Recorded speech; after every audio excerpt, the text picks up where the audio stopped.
Conselhos aos professores, pais e estudantes. Capítulo 55. O conhecimento que perdura. Foram-me dadas palavras de advertência para os professores de nossas escolas.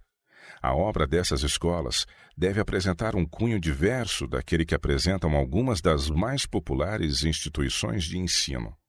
Muitos dos livros de estudo empregados nessas escolas são desnecessários para a obra de preparar alunos para a escola do alto. Em resultado, os jovens não estão recebendo a mais perfeita educação cristã. São negligenciados os mais necessários pontos de estudo a fim de habilitá-los para a obra missionária na pátria e no estrangeiro e para prepará-los de modo a estarem de pé no último e grande exame. A educação necessária é a que habilita os alunos para o serviço prático, ensinando-os a pôr toda a faculdade sob o domínio do Espírito de Deus. O compêndio do mais alto valor é o que encerra as instruções de Cristo, o Mestre dos Mestres. O Senhor requer que nossos professores retirem de nossas escolas os livros que ensinam sentimentos em desarmonia com sua palavra, dando lugar aos que são do mais alto valor. Ele será honrado quando esses professores mostrarem ao mundo possuir uma sabedoria extra-humana, porquanto o Mestre dos Mestres ocupa o lugar de instrutor para eles. É necessário separar de nossa obra educativa a literatura errônea, poluída, de maneira a não serem recebidas e nutridas como verdade, ideias que são sementes de pecado. Ninguém julgue que o estudo de livros que induzem à aceitação de falsas ideias seja educação de valor. As ideias que, conseguindo entrar no espírito, separam a juventude da fonte de toda a sabedoria, toda a eficiência, todo o poder, tornam-na joguete das tentações de Satanás. O ministrar-se aos jovens em nossas escolas educação pura, sem misto de filosofia pagã, é uma positiva necessidade. Cumpre guardar-nos continuamente contra os livros que contêm sofismas quanto à geologia e outros ramos de ciência. Antes de as teorias dos homens de ciência serem apresentadas a alunos não amadurecidos, elas precisam ser libertas de todo o traço das sugestões dos infiéis.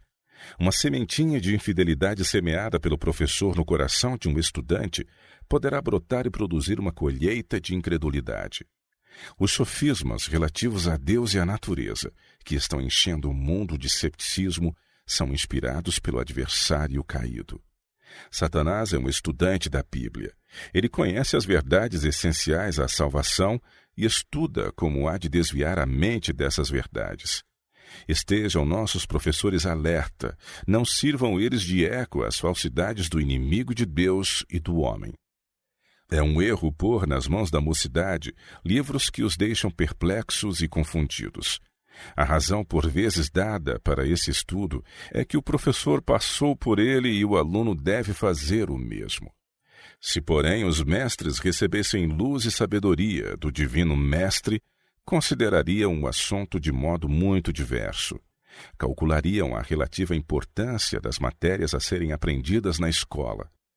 Os ramos comuns e essenciais da educação seriam mais cabalmente ensinados, e a palavra de Deus seria estimada como o pão que desceu do céu e que mantém toda a vida espiritual.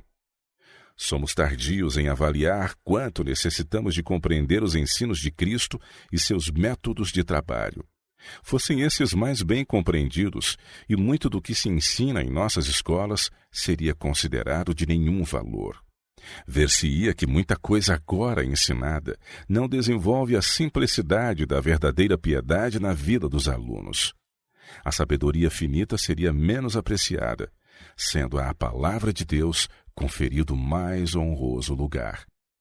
Caso os professores de nossas escolas investigassem as Escrituras com o propósito de adquirir melhor entendimento, abrindo o coração à luz facultada na palavra, seriam ensinados por Deus.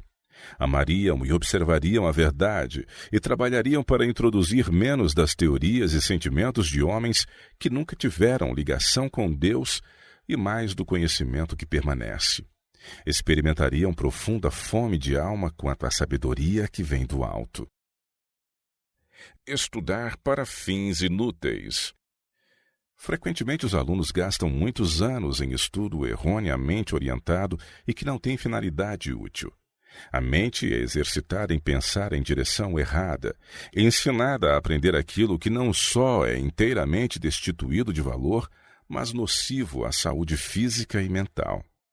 O aluno recebe escassa provisão de informações sobre muitos assuntos que lhe são de pouco valor, limitado conhecimento em muitas matérias que ele jamais utilizará, quando poderia obter aquele que seria do mais alto proveito na vida prática, e que seria como um depósito de sabedoria a servir em tempos de necessidade.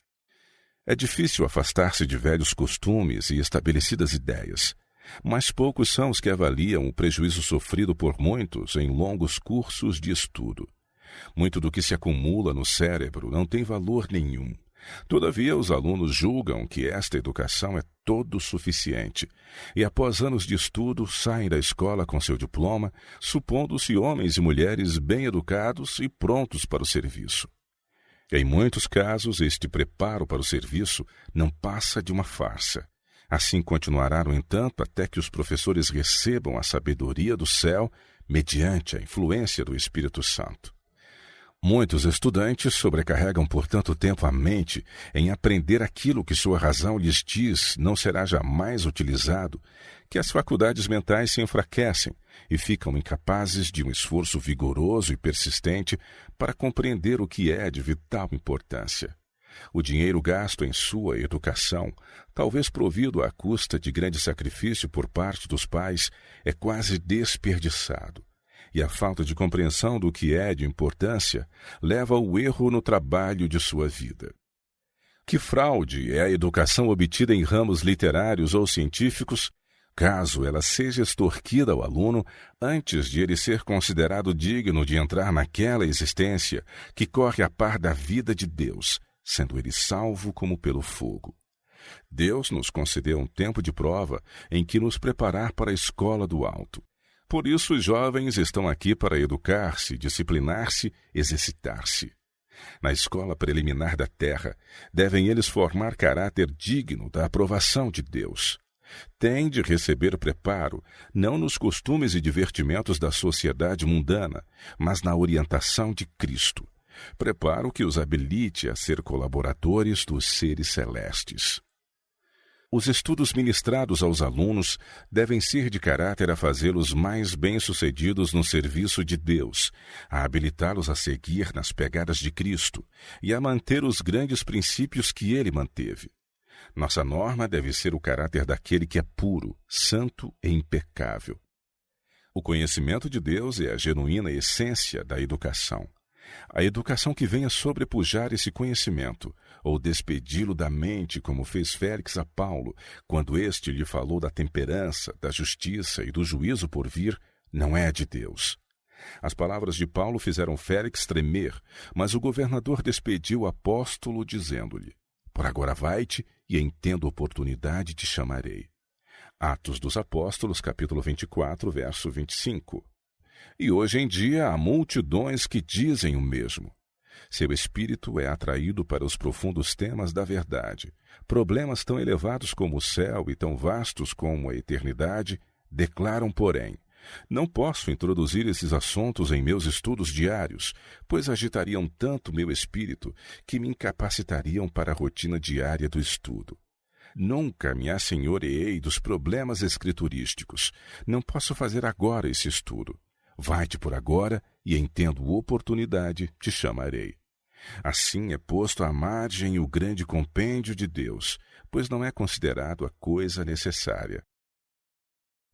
O máximo desenvolvimento possível.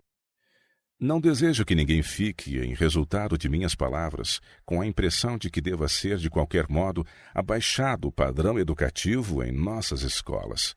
Todo aluno deve lembrar-se de que o Senhor requer que ele se torne tudo quanto é possível, a fim de que possa, sabiamente, ensinar a outros também. Nossos estudantes devem puxar pelas faculdades mentais.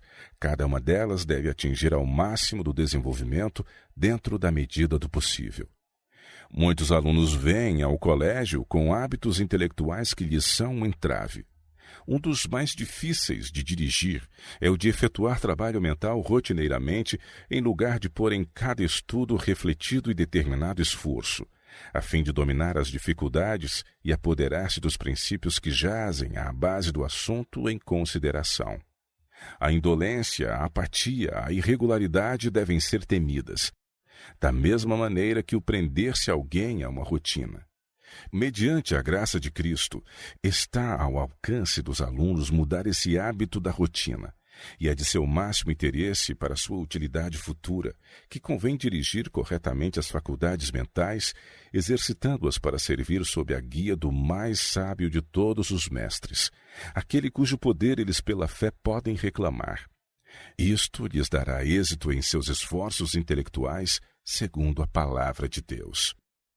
Uma educação completa, educação que habilite os rapazes e as moças para o serviço, eis o que deve ser ministrado em nossas escolas. A fim de assegurar essa educação, importa dar-se o primeiro lugar e considerar como a coisa mais importante a sabedoria que vem de Deus. Todos quantos se empenham na aquisição do conhecimento devem esforçar-se por atingir o mais elevado lance da escada. Avancem os alunos o mais rápido e vão o mais longe que lhes seja possível. Seja o seu campo de estudo tão vasto quanto possam alcançar suas faculdades. Façam, porém, eles de Deus a sua sabedoria. Apeguem-se àquele que é infinito em conhecimento, que pode revelar segredos ocultos por séculos e solver para a mente dos que nele creem os mais intrincados problemas. Recomendamos a todo aluno o livro dos livros como o mais grandioso estudo para a inteligência humana, o livro que encerra o conhecimento essencial para esta vida e a futura. Não aconselho, todavia, o afrouxamento da norma educativa no estudo das ciências. A luz que tem sido dada sobre esse assunto é clara, não devendo ser de modo algum desprezada. Pôr a Bíblia em primeiro lugar. Na instrução ministrada em nossas escolas, devem aliar-se o natural e o espiritual. As leis obedecidas pela terra revelam que ela se encontra sob o poder dominador de um Deus infinito. Os mesmos princípios regem o mundo espiritual e o mundo natural. Excluí a Deus da aquisição do conhecimento e tereis uma educação manca, unilateral, morta para todas as salvadoras qualidades que comunicam ao homem o verdadeiro poder. O autor da natureza é o autor da Bíblia. A criação e o cristianismo têm um mesmo Deus.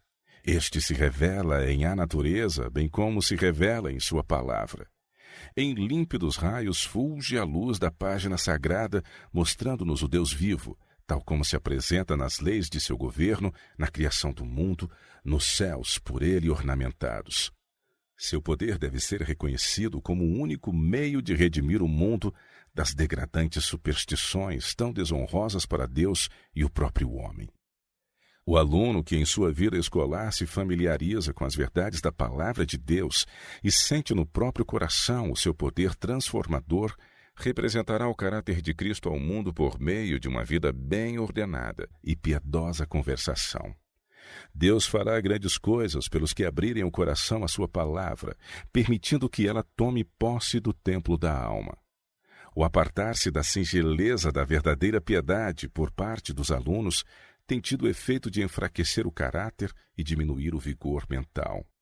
Seu progresso nas ciências tem sido retardado, ao passo que se eles tivessem sido como Daniel, ouvintes e obradores da palavra de Deus, teriam progredido como ele em todos os ramos do saber em que se metessem. Possuindo pureza de mente, pela iam tornado vigorosa também.